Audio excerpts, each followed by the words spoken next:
Hi, I'm Luke Serveld. Welcome to another episode of Meet the Gaffer. Today we're going to take a little cursory look into the CineReflect lighting system with DP Freddie Murphy. Hi, Hey, Freddie. hey, how's it going? Going well.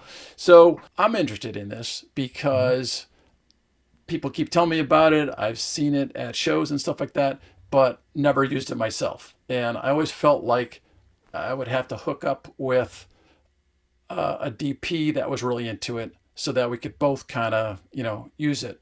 And so someone else who's a watcher of this channel was like, hey, you should talk to this guy. So you're the guy. And Yeah, but you're kind of new to it too, right? I am.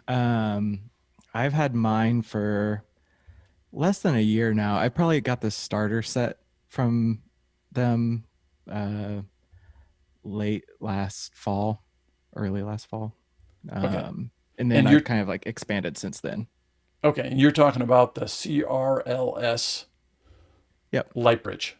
Yep. So the ones I use are Lightbridge. Dado also has their own version called Lightstream. Yep. Um, I don't really know what the differences are between them. For me, it was easier to get the light bridge system here. I live in the Midwest, so Cool. not as many choices. Yeah. All right. And so what you've been able to do is kind of get a few materials together where we can see some BTS and also see the finished pieces. And so Yeah. you've got one piece where you are following someone around. Tell me a little bit about it first. Yeah. So I have a buddy who has a YouTube channel about living in his van with his dog and his cat.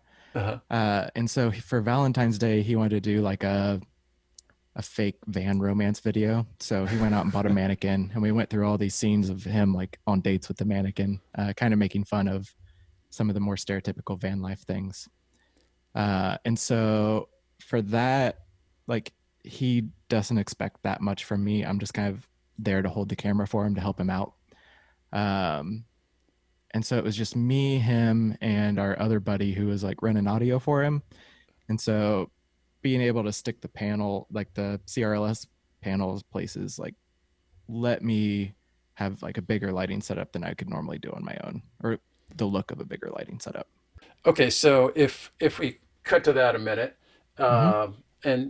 and just play a little bit so we get an idea. And I don't think I have audio here, but so this is just him, and he's a vlogger as well. Is that right? Yeah, that's all.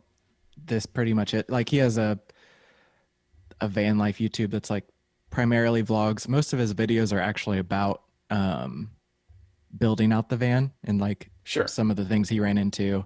But then he tries to do these like funny scenes just for fun.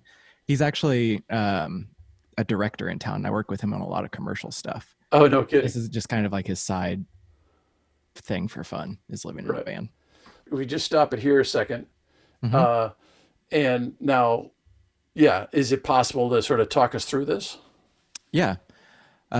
So working in a van, there's not really much space for like putting up more traditional lighting fixtures. Yeah. Like I could tape some light mats around, uh, but what we did for this one specifically, he's on his couch, and so he's like tucked into a small corner in an already small van.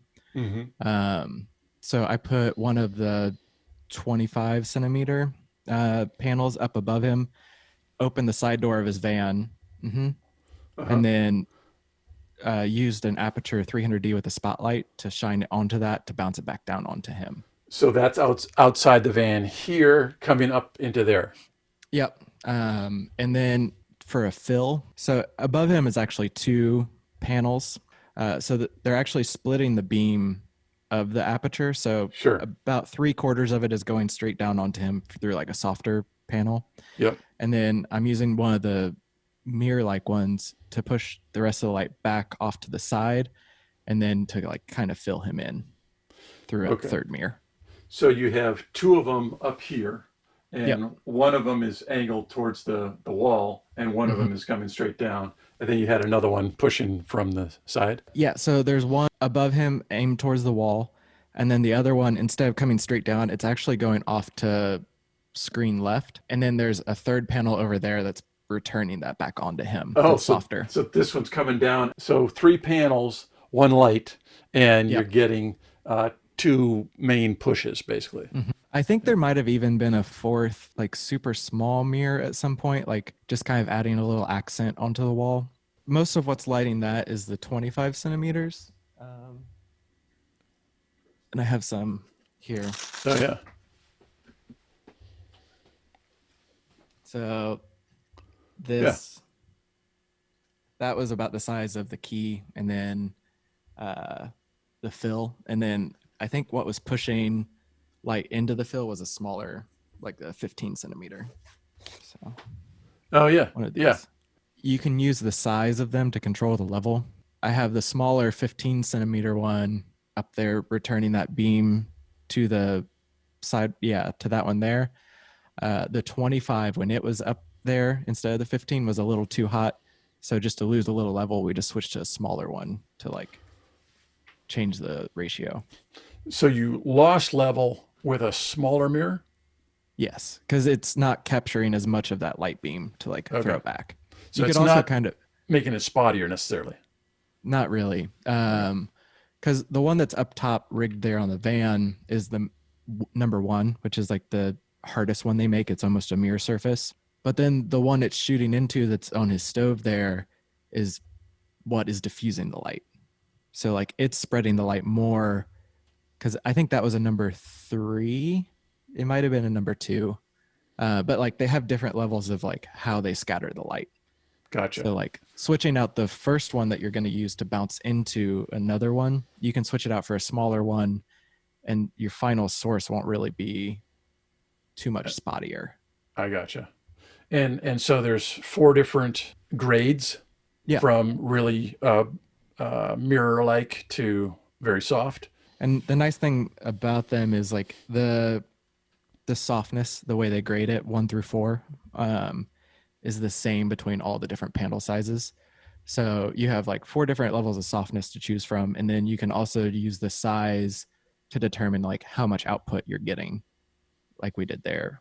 With the spottier ones, it does affect more so like if you have a really tiny number one and you're shooting a light into it, what you're getting returned is going to be really spotty. It's Right. not going to be any bigger than the light panel.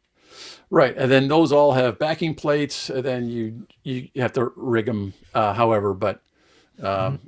we can probably talk about that in a little bit. Yeah. He goes and uh, meets a girlfriend, but his Mm-hmm. girlfriend is a mannequin. Yep. And then he plays the whole video straight, pretending like she's his actual girlfriend. They go do a bunch of things. Uh, like his dog pulls her apart when she tries to take him on a walk. She Okay. got a job as a model, which was just like a storefront display. Okay. All right. So now they are eating in the front seats. Yeah, he has a little like dining table that goes between his front seats there. Uh-huh. And this was like their romantic dinner.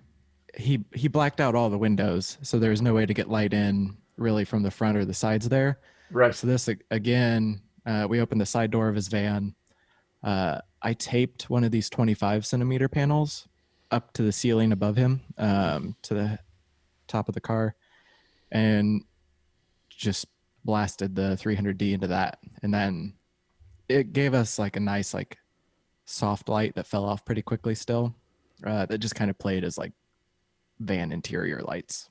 So you had a panel up here, Mm-hmm. and then out the side door, you had the 300D with the spotlight coming Yep. up into that. And then, so it's just a one light, a oneer. Yeah. And one of the benefits of like using these mirrors is working with like the inverse square law.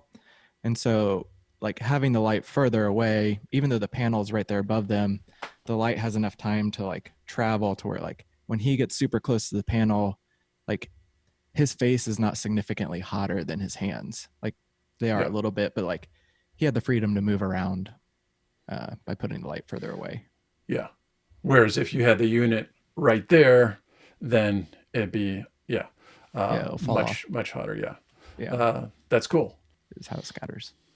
And now you can get, pebbled silver or, different card, like art card Mm-hmm. that's either shiny or pebbled. It's like that, but even more sophisticated, right? Right. Um, I think the biggest benefit to them are like they have this diffusion range, 1 through 4, but they're all flat, so they're all directional. So Hmm. like if you have like the pebbled art card or like pebbled reflector or whatever, like it has bumps coming off of it usually, and then that's going to scatter the light a little bit differently. Yep. Um, and so since these are all like aluminum panels with a coating on them, Hmm. like they're more directional. You don't have to like flag off light as much. Gotcha. Yeah. So you're not worried about extra flags and stuff like that, which is kind of the Mm-hmm. point of all of this system in the first place, in a way, right? Yeah, Yeah. yeah, But you're sort of you're having to create rig points, but mm-hmm. you're not adding units that then need to be flagged or whatever. Yeah. Right. It's really similar to working with like light mats or like little LED panels, in that like even the 2 foot one doesn't weigh that much. So like if you have like a rig wheels magnet or like just a little cardellini, you can like put them up pretty much anywhere. Yeah. Boom. Here we are, and we'll give it some audio. You've heard of them lurking around offices, peering into cubicles and over shoulders. You hear horrendous. This was the first shot of the day, He is and we used a mirror on this one, Uh huh. but it was just a Joe Lico shooting into the mirror, kind of giving him an underlight. So the whole premise of this is like our reference was like a 1920s, 1930s like horror movie. And it's Sure. just an internal piece telling people like don't micromanage your employees.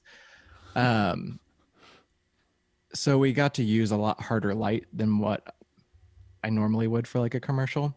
Sure. So for a lot of the keys in this, it's just like a Jolico. I think we had two 800 Jolicos and then an Aperture 300D. Most of the keys in this is just like an 800 Lico into like a number 2 or a number 3, depending Gotcha. on how hard we wanted the light. Anything we lit for the actress there was usually a 3 or sometimes a 4. And then our micromanager there, we lit a little bit harder. I'm just going to keep this down.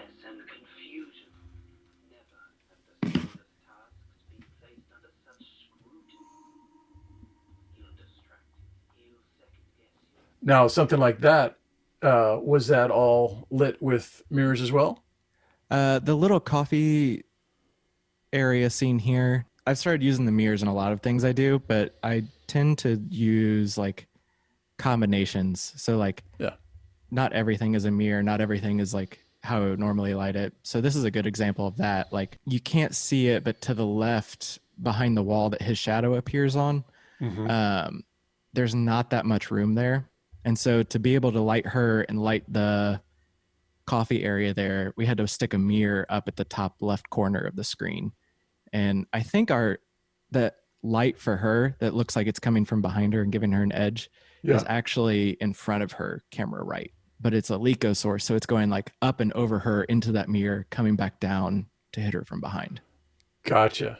So uh, the Lico is on the right side here, going up, Mm-hmm. and then the reflector is coming back on her. Yes. And did you have a drop ceiling there where you could easily go with a scissor clip or something? Yep. Yeah, that was all drop ceiling. So I think that was 50 centimeter, like a 2 foot panel we put up there. Gotcha. Okay. All right. So I'll keep going. And then his shadow there is just, he stepped in front of a normal Jolico that was Gotcha. shooting at the wall.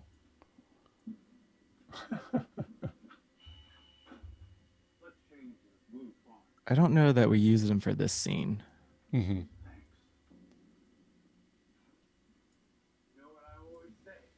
This is probably one of our more intricate setups for the day. Mm-hmm. And I don't know if we'll get to it later. I have like some behind the scenes that show like all the panels that were used for this one.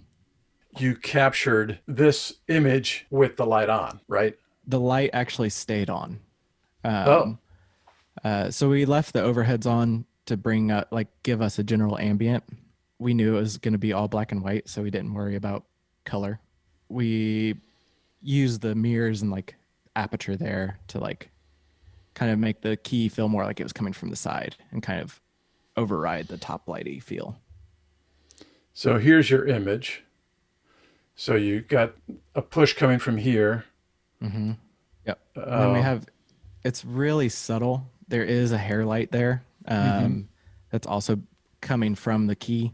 So the key, we have an aperture 300D that's shooting into like a tree of these mirrors. So we have a big 50 centimeter one. That's his primary key. And off to the side of that, we have a little mirror just under it. Yeah. That's shooting some of that light up into the corner to like come back down and like cut him out just a little bit. Gotcha. Yep. And then you've got the fill here with a little, like a 650 20 or something? Oh, yeah. Yep. Once we had everything set up, it was just a little too contrasty, even though we were going for this like ultra contrasty like horror thing. Right. So we just grabbed the tweenie and shot it up into the mirror just as a way to soften it. So they're actually both on the same C-stand. We could just move it around. Oh, We yeah. didn't have to deal with like a 4x of diffusion or anything. So the light and the reflector are both on the same C-stand, so they can shift. There's actually a source 4, just like a normal tungsten unit with a blind gobo in there. And that's hitting the wall back there. And you can't see it in the picture. It was behind me. Oh, it was back here. Yeah. Okay. Right. So that's hitting that. And then that is enough to illuminate this back wall just because here it looks like there's a little bit of a sourcey thing coming from above. Yeah, I think that might be like that whiteboard just picks up reflections a little bit. So we didn't, You got lucky. we didn't really like light it Yeah. intentionally. And then you got a little duty dolly here. Yep. Little Judy Dolly. There's a push in to him as he like leans forwards and laughs. And then the like price graph back there becomes like devil horns on him. So this was directed by the guy looking at the monitor on the table there. Okay. This was a company in Indy, Bayonet Media. Dustin was the director for this. He's like a horror fan. So That's awesome. yeah, we had like, I think 8 hours to shoot all of this. So it was pretty minimal in terms of like multiple setups and stuff. Yeah. Okay. So I'm wondering if you could take us through your setup where you are right now. Yeah. So I tried to do a little setup for this to like kind of show an easy way to use it. So behind me, I have an aperture 300D with the spotlight attachment. I'm using a 19-degree lens to go into a mirror that's behind my head here. Boom. And I just kind of have it on a little Cardellini on a light that was already in my living room. And then that is getting redirected up to a panel that's in front of me. And I have a 50 centimeter number 3 that's acting as my key.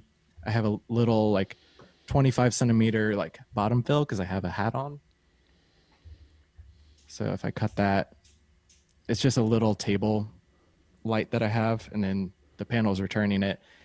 And then if I turn off the aperture light, and then as I turn it back on, pay attention to the wall, and you'll see that the exposure is not going to change that much, but my level comes up dramatically.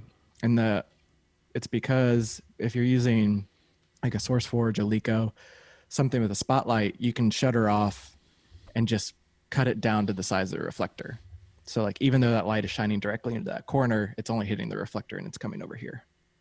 Nice. Yeah. No, that explains it well. And you're looking a little noir there too. Yeah. Yeah. I tried to set up like a little fill. I don't have like very much grip equipment. Like I carry this case of panels around with me and then just grab stuff off the truck as I need it. Yeah. So Yeah. my fill panel is actually just kind of like taped up to my tripod. And so it's not doing much. Yeah. No, that's really cool. Well, thank you. I mean, this was a really nice introduction. Like you can watch stuff on on YouTube. Obviously, people watch this on YouTube too, but it's nice to have this sort of interaction and being able to, ask you questions as you go. Yeah. I can see the value of, especially in small spaces. Just, Yeah. yeah. That's the place where I found them to be like most useful. Like I live in the Midwest. A lot of work out here is like hospital commercials. And so whenever you're given a hospital room, they almost never look good. They're like super tiny. So you can like stick a Jolico in a corner or whatever and shine it into a mirror and bounce the light all over and not have to deal with like cluttering up the room with all the stands or trying to like clamp kinos and light mats to the ceiling. It goes a lot quicker. And then I like the way it looks at the end. Awesome. Yeah. Yeah. So if we get enough DPs on board, then it'll be like, oh yeah, bring your system. Boom. Yeah. And yeah. And it is like so I have these, I bought like the C drive kit or whatever they call it, because I couldn't really rent them locally. Like none of the grip houses carried it. And so there is a learning curve with them initially. And so Yeah. usually whenever I work with a gaffer, like who's never worked with them before, it takes like a couple hours of like, or like a couple setups. Like, this is what I think we should do. This is how I would put it to like bounce the light here, then here, then here. But then after that, it usually like clicks and people get really excited to be like, oh, like, we can put this light here and bounce it all over and use it for all these different things. And it's kind of a game. Yeah. It's a Billiards. much different way of thinking about lighting than like what I was used to before this. And I think it's helped a lot. No, that's cool. And the fact that, that they're lightweight, but in a way it is a specialty thing because like a camera lens or something, you want to keep those surfaces nice, right? So it can't just be thrown somewhere or whatever. Right. And I don't know if this will show up very well. So like this is the 25 centimeter. It's the number 4, the softest one. There's a lot of like fingerprints on it already. So like they give you like a little bottle you can clean it with, and you just clean it with like mostly water with like a drop of dish soap in it. But they can get banged up. Like there's a little nick in this one already. So it's a combination of teaching people how to use them and like teaching them like you have to be a little more careful with it than you are like most grip equipment. Yeah. But they're like relatively durable. And in a sense, it's a lighting unit rather than a grip thing in a sense. So, grips are probably going to handle it more, but on small jobs, it's mostly one person anyway. Right. But the lights have basically become computers. So you have to handle them somewhat gently as already. So we're kind of in that mode. And then just don't treat it like a C-stand. Right. Yeah. And they give you gloves. Fingerprints affect the like shinier ones, like number 1 and number 2. Sure. You don't see the effect as much you pretty much don't see it at all on the number 4. And number 3, it gets fuzzed out enough. And so it is helpful to wear gloves when you're handling them, or wipe it down once you have it up. Well, these days that's going to work out just great. Yeah. Everyone's ready for them now. Yeah. One thing I think it's worth getting, like, I'm sure Dado has something similar. Lightbridge sells a starter kit. I think you get all of this size and then like 2 of the like next step up. And they've like made a way where you can really like upgrade as you go. So like the starter kit, they are expensive. The starter kit's like $300, which is not too bad in comparison to like, they call their C drive kit all the way up through the 50 centimeters. You get a full set of each. It's $5,000. Oh, So in comparison, the $300 one is like a good way to try it and like see if it's something you think you can fit into your workflow. right. And then they sell like upgrades to that. So like what I did was I got the starter kit. I upgraded it to get the additional 25 centimeter one. So I had a full set of the 25, full set of the 15. And then I bought the C drive kit, and the case they give you gives you a place to put 2 of each set, even though it comes with 1. So like, it's really well thought out. Oh, cool. And the backing plates, those are all, do they come with it or that's an extra as well?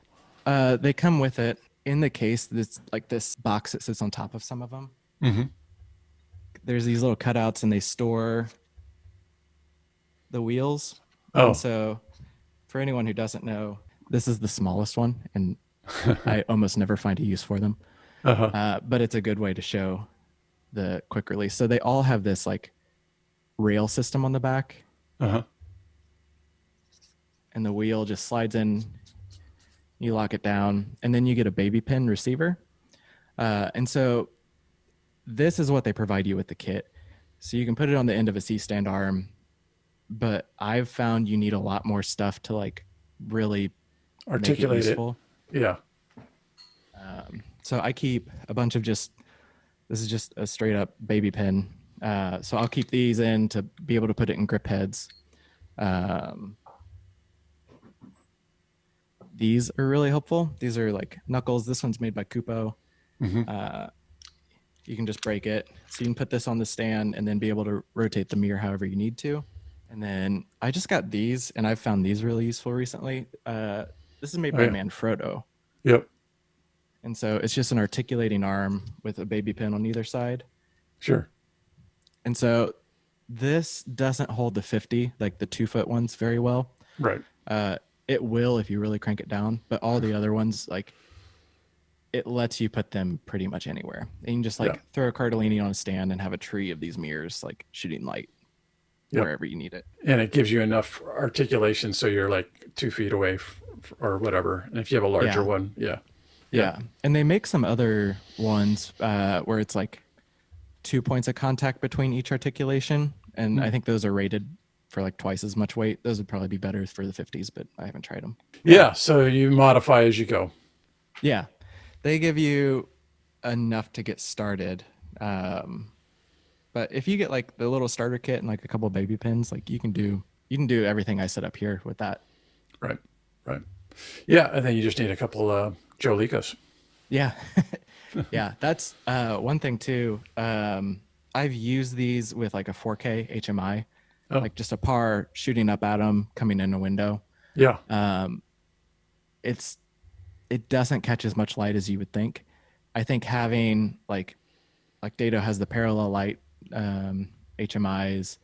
You can use a Jolico. Having some kind of focusable light, I think, is really important to like getting the most out of these. Totally. But you can also like throw one outside, have someone on it all day, like following the sun and shooting that into another one inside. But the more focusable light, the like more output you're going to get out of them. I think Dado even has one that's motorized. Oh yeah, I've seen some of the. I've seen people put the like, they have 100 centimeter ones, which is basically 4x4. I've seen people put those on scaffolding out windows, and they have some kind of like DMX controller. I've never tried anything that intense. Yeah, and especially if it's rigged high away, and somebody moves or whatever. Yeah, and so it looks like there's room to grow.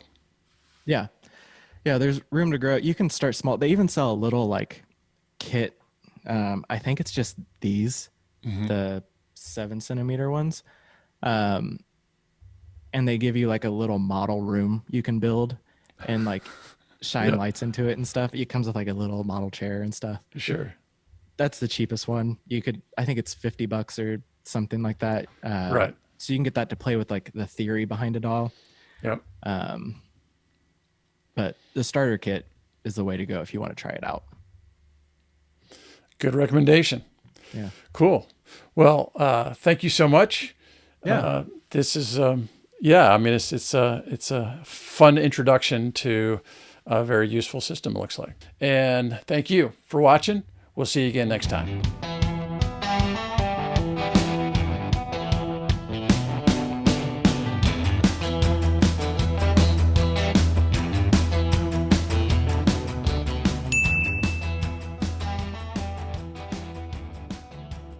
It like leads to a really deep rabbit hole.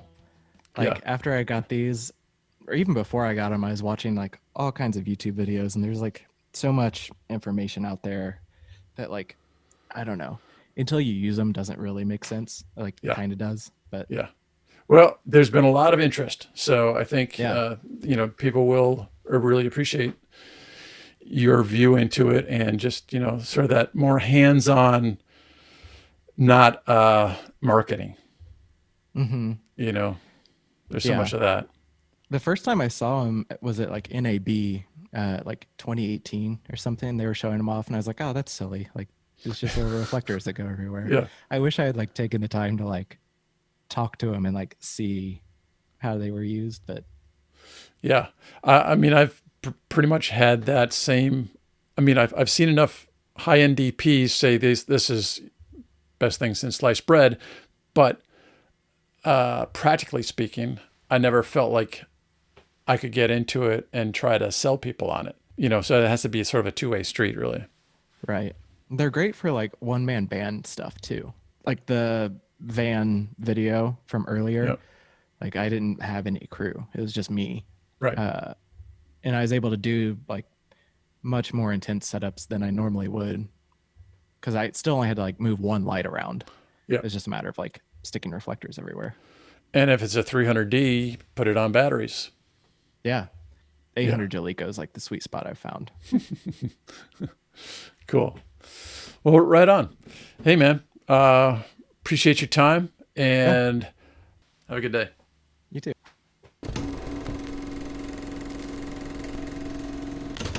You've heard of him, lurking around offices, peering into cubicles and over shoulders. You hear the horrendous sounds from the break room. He is the micromanager. A woman with a fast approaching deadline and too much on her plate. I just have a few thoughts on what you came up with.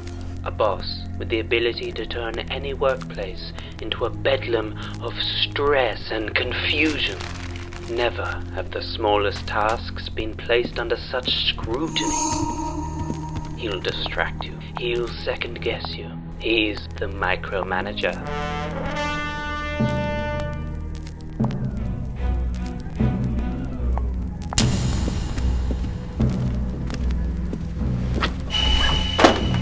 Let's change the blue font to light blue. Thanks. You know what I always say? If you want something done right, you have to do it yourself.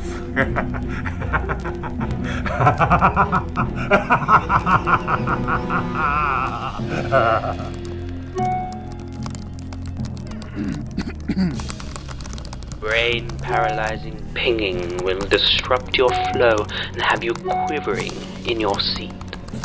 How's that going?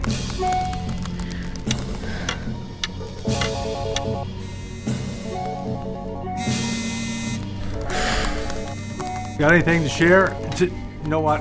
I'll just peek at what's on the server.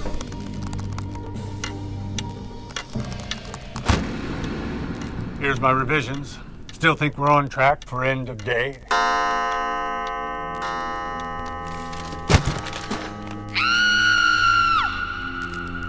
There's only one thing that can stop a micromanager, and that one thing is you. That looks like a great first draft.